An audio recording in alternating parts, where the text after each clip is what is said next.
Well, I hope everyone had a good lunch and a good break and enjoyed your yoga practice.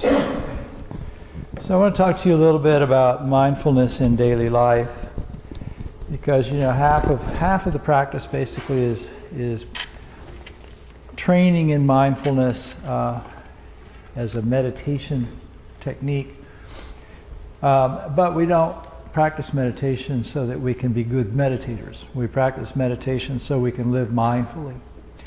And part of what we're doing during meditation is really learning how to train our attention to go places that will benefit us, that'll make our lives better, make the lives of people around us better.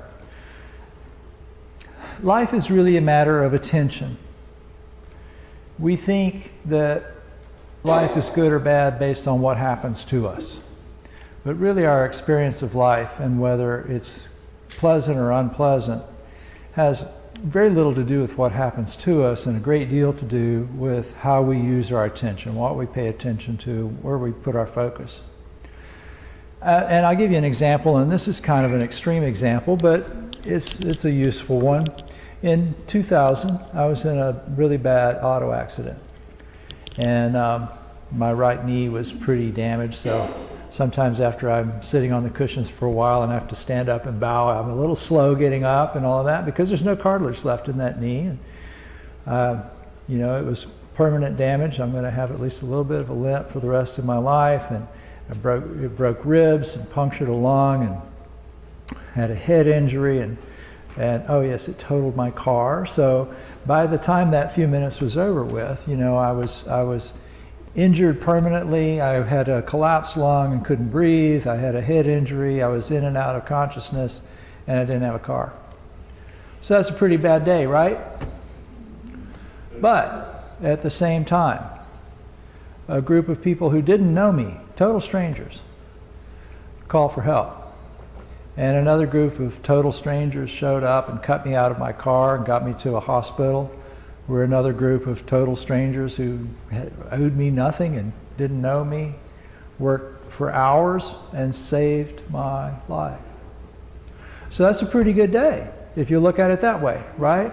So even at times of great pain and suffering, times of great difficulty, there's still causes for gratitude, and there are things to be grateful for, good things coming our way, support that we're getting, and so on. So if you're paying attention to that, life is better than if you're not paying attention to that.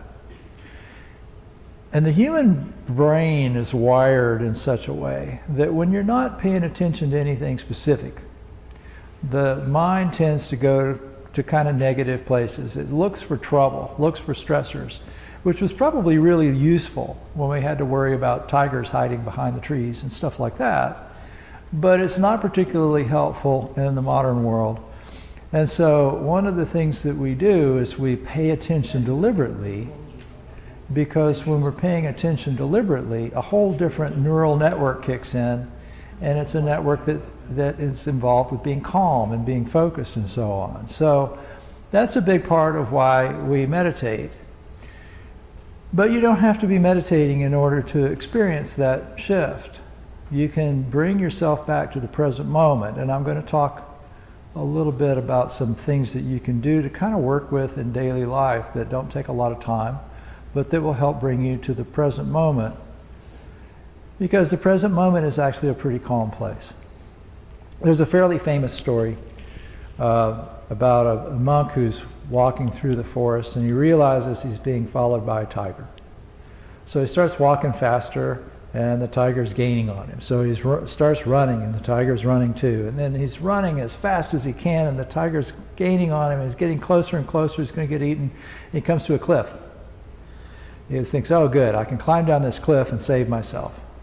So he starts down the cliff, and about halfway down, he hears a noise below him. He looks down. There's another tiger looking up at him, licking its chops. So he's there on the side of this cliff, holding on to a root that's sticking out of the cliff wall. And there's one tiger looking down, drooling on him from above, and another tiger looking up, waiting for him to come down. both of them very much intent on eating him, and two little mice come out and start chewing on the root that he's holding on to.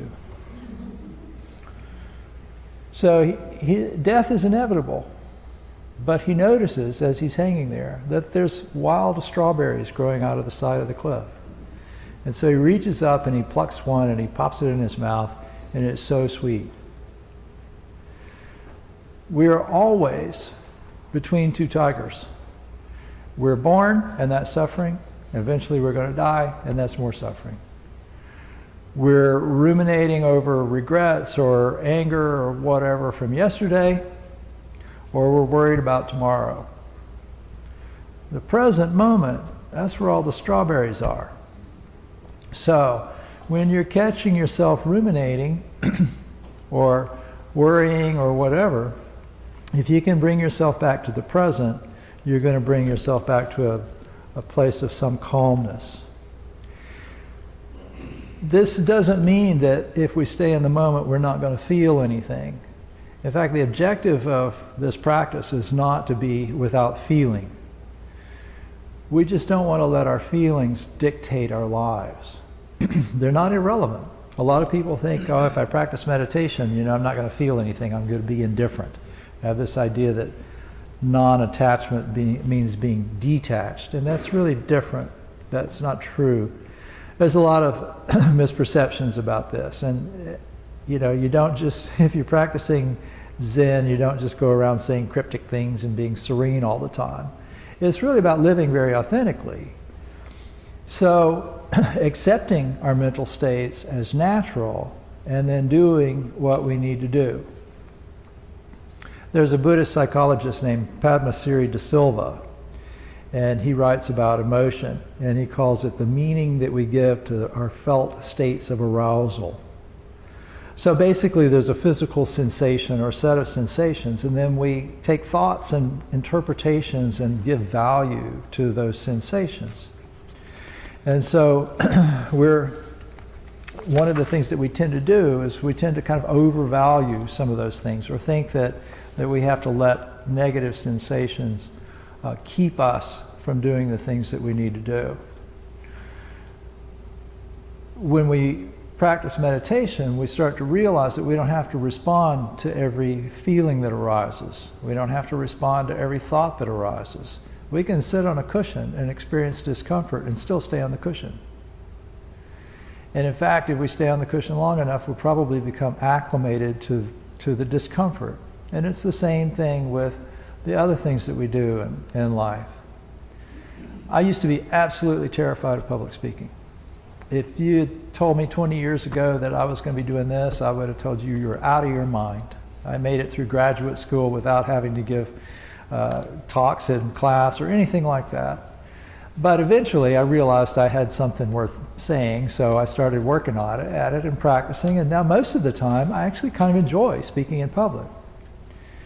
But a couple of years ago, Volusia County, I live in DeLand, and the Volusia County seat is DeLand, and the county clerk contacted me and said, we want somebody, we're trying to branch out, and honor the diversity of the community and so on, so would you come in and give the invocation before a commission meeting? So I said, sure. So I showed up for a commission meeting in a jacket and tie and this thing, and a 2-minute prayer prepared to give. Now, I give Dharma talks all the time. I stand up and talk about Buddhism all the time. But I stood up to walk in front of the commission, and my mouth was dry, and my knees were wobbly, and I was just head to toe anxiety. At one time, I would have really beaten myself up over that. Oh no, I can't be anxious. I can't stand this feeling. Oh no, that everybody's going to know that I'm nervous and they're not going to like me. And it would have just gone nuts. But what I did instead was I thought, oh, well, that's interesting. I feel anxious. And so I got up, me and my anxiety, and walked up to the podium, and I gave my 2-minute prayer, and that was that. And nobody knew I was nervous but me, because I wasn't anxious about anxiety.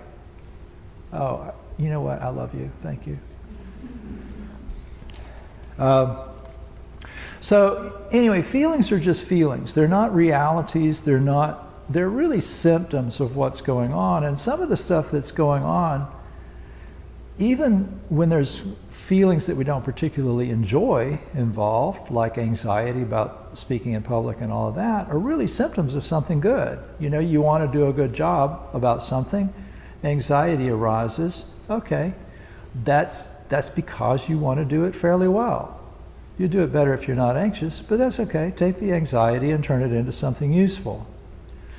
So a part of this process then is to accept what arises, accept the feelings, accept them as natural, and take the action that you need to take without worrying about changing the feelings. When we take care of our lives, the feelings tend to kind of take care of themselves. In fact, our actions tend to influence our feelings. There's an old saying, you know, fake it till you make it. You don't have to fake it. If you do what you need to do, regardless of how you feel, you're probably going to end up feeling better. Feelings are only present when we're aware of them, and unpleasant emotions fade naturally unless they're re-stimulated. So when you try to change or fix or get rid of a feeling, it actually brings attention to it, makes it worse.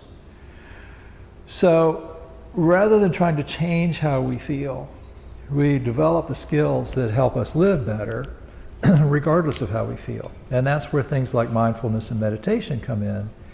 But it's also the kind of thing that we can practice as we go through our life. So we're going to meditate again in a minute, but before we do, I want to just give you like 3 kind of simple things that you can do, and try them today or try them tomorrow while you're at work. And see if they don't kind of change the way you experience what happens to you in your life. So the first one is kind of a 3-part process of coming back to the present moment. Remember, the present moment's where all the strawberries are, right? Tiger's over here, tiger's over there, strawberries are here.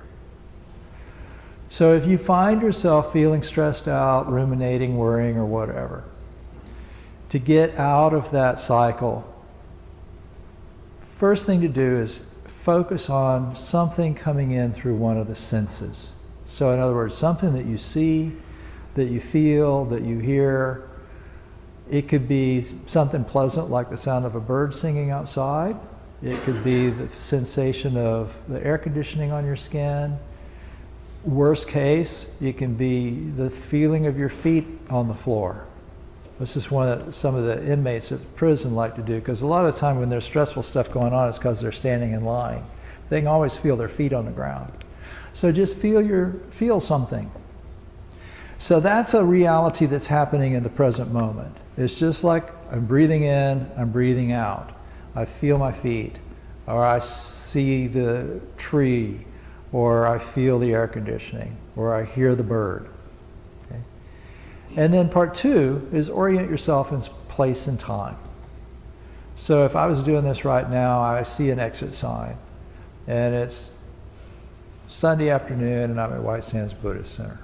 So that's what's going on right here, right now. And then look and see if there's something productive that you can do. If there's not anything that's real tangible that you can do, just smile. Smiling is always productive. It's very difficult to feel stressed if you're smiling. So just do that. Feel something. Know when and where you are, what is here and what is now, and then smile. Another thing you can do, and this is something you could do every day, just pick something like brushing your teeth or washing dishes, rinsing the dishes before you put them in the dishwasher, something like that. And just do it as if it were a meditation. Do it slowly, pay attention to it. Think right now, if you're brushing your teeth, your body's in the bathroom, but where's your mind usually? It's yesterday, or it's later today, or any of a number of other places besides in the bathroom with you and your toothbrush. So bring your mind into the bathroom with you and your toothbrush. Okay? This is one of my favorite ones. Like I said, life is really a matter of attention. So what you're paying attention to is going to really affect how you're feeling about things. Anytime you catch yourself thinking, I have to, change it to, I get to.